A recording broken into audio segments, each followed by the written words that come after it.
Hey guys, it's Richard. You're watching The Plain Bagel. I'm rushing out another video this week to talk about the whole Elon Musk purchasing Twitter thing.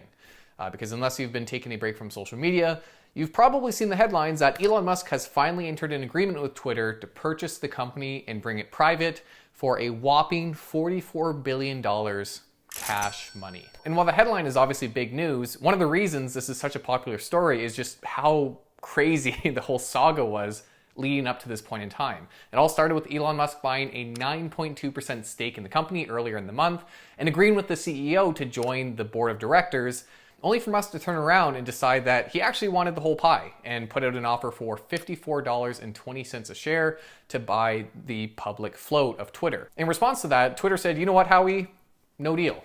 And they went as far as to adopt a poison pill to prevent Elon Musk from taking over their company. And if you aren't aware, a poison pill is just a mechanism where if a hostile takeover bidder, if you will, if they reach a certain threshold of ownership, if they keep buying shares and get to a certain percentage ownership, that company will then start issuing shares at a heavily discounted price to other shareholders to dilute the ownership of the takeover person. Thereby, making it very difficult for them to actually acquire the business. And it's basically just a way to force these people to come to the table and negotiate with management and the directors, rather than just buying the company on the open market. But then no negotiation was really had, and Twitter just kind of changed their mind. And they said, you know what, forget this poison pill, we accept your offer. And here we are, Elon Musk is taking Twitter private. So yeah, it's been a bit of a drama. And I know that Elon Musk is the richest person in the world, but at an estimated net worth of $270 billion, this takeover effectively represents 1/6 of his entire wealth. So it's a big deal for him. And outside the sheer size of it is the fact of, how quickly this big deal happened. This all occurred within a month, which is, it's nuts. So what does this mean? What does this mean for Twitter, for the market, and investors who own Twitter? Because, for someone who might be invested in the company, this is important to know and to understand the details around this. So I'm going to go over kind of the high-level basics today, and then also some other details. Because obviously Elon Musk is going into this with some ideas for change, and there are some things that I haven't really seen a lot of other YouTubers touching on, so I want to cover that kind of stuff today. But to go over the high-level process so far, right now Elon Musk and Twitter are in an agreement where Elon Musk will buy Twitter for this amount, $44 billion at $54.20 a share. The closing date when this will actually be effective is expected to be sometime in late October. And when that date occurs, Twitter will be delisted from public stock exchanges, and those who own the stock will kind of see it forfeited and replaced basically with this $54.20 a share. And at this point, Elon Musk will own Twitter and will be one step closer to the utopia that he envisions for us. Now, as we mentioned, there is a time lag between now and when that buyout will actually occur. You might have noticed that you can still trade Twitter shares on the public markets. You can still buy and sell Twitter shares today. And in fact, they're actually trading for less than that offer price. Last I checked, they were around $48 a share. So why are people willing to sell Twitter for less than what Elon Musk will pay them in just a few months' time? Well, it really comes down to the risk of the deal somehow falling through or being augmented, if you will. One of the big kind of news items is that Elon Musk has to raise this incredible amount of money to buy Twitter. For billionaires with this type of money, you don't usually have that amount of cash actually available. I know we like to imagine Scrooge McDuck with that kind of swimming pool of coins and gold. That's not really the case in reality. And if for whatever reason Elon Musk can't raise this money from selling these assets, he obviously might have to pull out of this deal. And it's not just the fact that, some assets are harder to sell than others. Apparently he doesn't have real estate, but obviously that would take longer to sell than like a public stock. But even with stocks, like Tesla, for example, which he obviously has a sizable holding, there's a risk with selling such a large quantity of a given stock. Because when you sell such a vast amount, when you push this amount onto the market, you tend to have to do so at a massive discount. So it might not even be economic for him to sell certain assets to raise this capital, and he might decide to pull out of the deal just because it's hard to sell that quantity of stuff at a reasonable price. It's actually part of the reason why Tesla was down is some people speculated that he would have to sell some shares and that would apply downwards pressure to the company as a whole. There's also the chance that Twitter pulls out of the deal, that they change their mind, or that they find a more attractive offer, that someone else comes forward and puts an offer in on Twitter. Now, there is a $1 billion cost to either party for pulling out of the arrangement, so obviously, it would be expensive for them to do that, but it's just to say that the deal isn't done until it's done, right? And kind of ironically, that agreement that Elon Musk has with Twitter, it has conditions as well, right?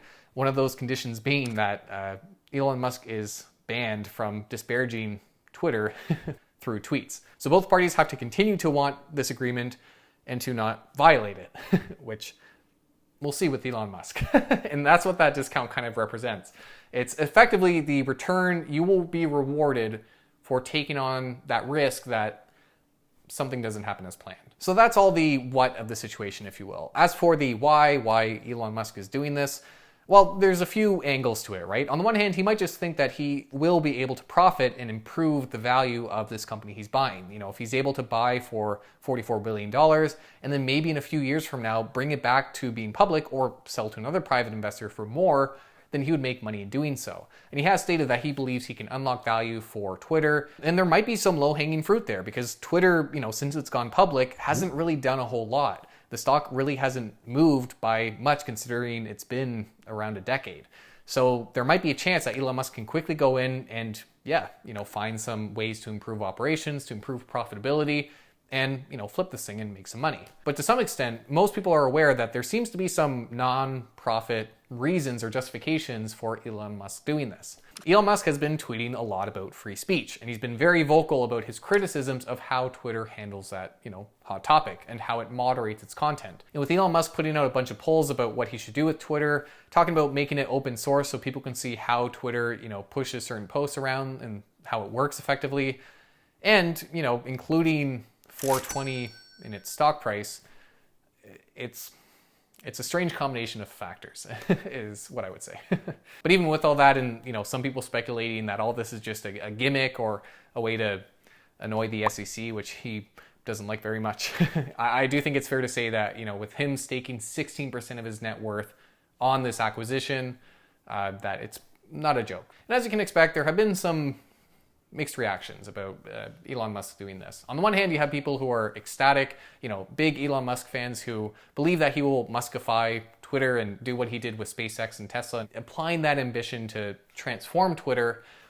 And on the other hand, people see this as kind of the fault of capitalism.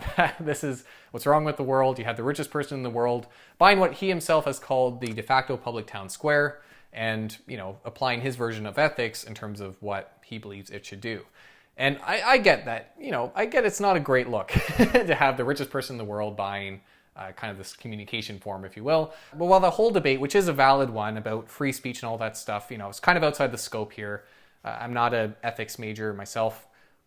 I don't know if you can survive on being an ethics major, but maybe you can. But what I will say is that when you compare those two objectives, the idea of making money with Twitter and upholding free speech and that ethical belief that should trump many other variables, they are somewhat conflicting. On the one hand, even if Elon Musk wanted to, cut Twitter free and let people do whatever they wanted on the platform, there are regulations that need to be followed when it comes to content moderation. We've actually seen quite the push over the last few years of lawmakers in the US trying to hold social media platforms more accountable for what other people post on their platforms, under the belief that they should be in charge of moderating this stuff and preventing things like misinformation and inciting violence. On top of this, outside of the regulation itself, focusing on free speech has actually kind of proven to be a very difficult business for other companies. Because really, free speech, for the reasons we've kind of touched on, it's a liability for companies. And, that might sound dark and wrong, but it's kind of true. 85% of Twitter's current revenue comes from advertising. And advertisers in the past have been very quick to drop platforms that don't properly moderate their content or host certain content that it believes is wrong, distasteful, or at the very least is a liability for them, given that their consumers, might not agree with these messages. It's why platforms like Reddit really don't compete against companies like YouTube, which have much more effective means for moderating content and are much more aggressive in terms of shutting things down that, violate its terms of service. and some extra stuff on top of that. But anyway, all this to say that if Twitter decides to aggressively prioritize free speech, it could see an impact to its revenues. Cancel culture, it's not necessarily right or justified, but it's clearly a force to be reckoned with when it comes to running a business. Now, Elon Musk might find that balance, right? Where he's able to do a few tweaks to improve free speech on the platform without going so far as to impair revenues from advertisers.